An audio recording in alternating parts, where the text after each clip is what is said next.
عبد الله بن حذافه السهمي كان بيقاتل الروم ايام عمر بن الخطاب، اثروا الروم، دخلوه في سجن في بلاد الروم. ملك الروم هيتجنن، هم المسلمين دول انس ولا جن؟ هم المسلمين دول ايه؟ ازاي مش عارفين ننتصر عليهم؟ ده احنا اكتر عدد وعده وكل حاجه، هاتولي مسلم من السجون بتاعتنا من الاسرى كلمه اشوف دول انس ولا جن. قالوا له ده احنا عندنا صحابي من اصحاب محمد عليه الصلاه والسلام. قال لهم صحابي من اصحاب محمد هاتولي. جابوا له عبد الله بن حذافه. ملك الروم اول ما شافه فبيحسب القصه سهله، قال له اترك دينك واتبع ديني واطلق سراحك. يلا عايزين نمشيك بس اتبع ديني واترك دينك. هو مش عارف يعني ايه مسلم اوريجينال، مش عارف خريجه مدرسه محمد عليه الصلاه والسلام. عبد الله بن حذافه طبعا حاجه تضحك. فملك الروم بدا يساوم ويتراجع لحد ما وصل معاه، قال له اترك دينك واتبع ديني واعطيك نصف ملكي واشركك في النصف الاخر. قال له تعالى وانا قاعدك جنبي اهوت، هو انتوا ايه؟ محدش منكم بيتخلى عن دينه؟ فقال له عبد الله بن حذافه والله لو اعطيتني ملكك وملك ابائك على ان اترك ديني طرفة عين ما تركته. مين فيكم يا شباب يقول الكلمة دي؟ مين فينا يا أمة محمد دينه غالي عنده كده؟ ديننا ليه ما عادش غالي عندنا؟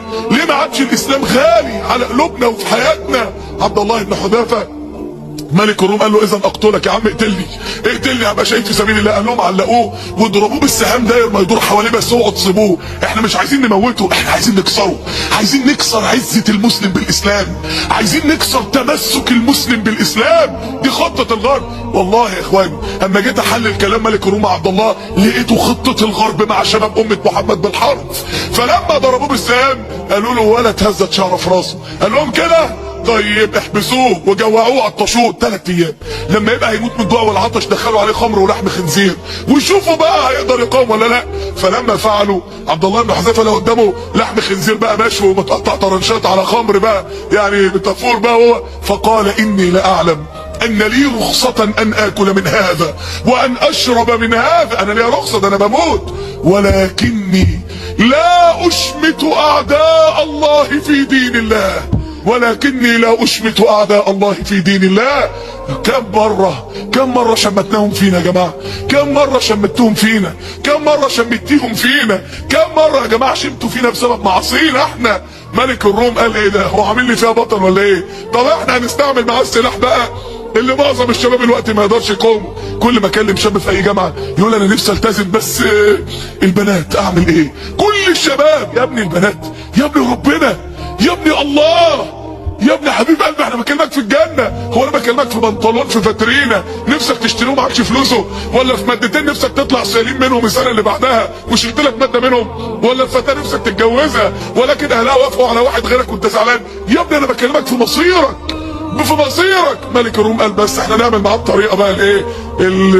قالوا له ايه؟ قال لهم ادخلوا عليه امراه من اجمل نساء الروم، بس هاتوا له واحده من ملكات جمال هوليوود بتاعتنا ودخلوا عليه. فلما فعلوا خرجت المراه وهي تقول أأدخلتموني على بشر ام ادخلتموني على حجر؟ والله لا يدري اذكر انا ام انثى. ده ما بصريش، ده ما هوش عارف اصلا انا راجل ولا ست. يا اخواني في الله بتقول اما ادخلتموني على حجر، ايوه لازم قلبي وقلبك يبقى حجر. لو الموضوع ده هيبقى جدار بيني وبين بينك وبين ربنا، لو المعصيه دي هتبقى بينك وبين ربنا، خلي قلبك حجر عشان ربنا، عشان ربنا يا شباب، عشان مولانا سبحانه وتعالى، عشان عز الاسلام يا اخواني. لما حصل كده ملك الروم قال احنا استنفذنا كل محاولاتنا السلميه، ما عادش ينفع معاه غير اخر طريقه ايه؟ هاتوا قدر من الزيت المغلي ولعوا عليه، وهاتوا اسير قدامه وارموه في الزيت المغلي، لما لحمه يدوب وعظمه يطفو هيعرف ان احنا ما بنهزرش. فلما فعلوا بكى عبد الله بن حذافه لما لقى اخوه المسلم بيذوب لحمه في الزيت المغلي. قال له ايه؟ اتكسرت ولا ايه؟ استسلمت ولا ايه؟ اسمع بقى حبيب قلبي، اسمع بقى الكلام اللي كله نور.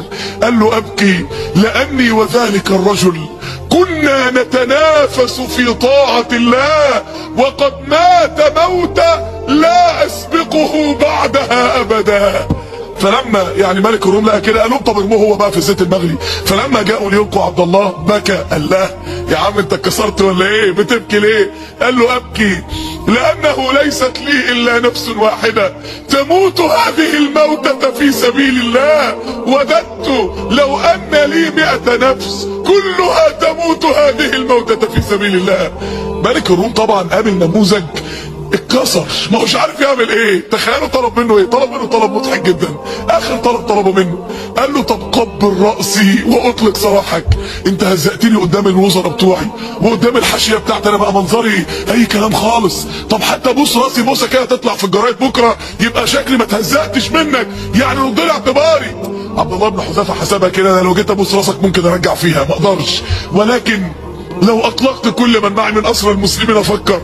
وافق ملك الروم وعاد عبد الله بن حذافه بكل اسرى المسلمين الى عمر بن الخطاب. فلما علم عمر بن الخطاب بالقصه قال عمر: حق على كل مسلم ان يقبل راس ابن حذافه. كل واحد فينا لما يقابل عبد الله بن حذافه على حوض النبي عليه الصلاه والسلام يبوس راسه يا جماعه، زي ما سيدنا عمر قال.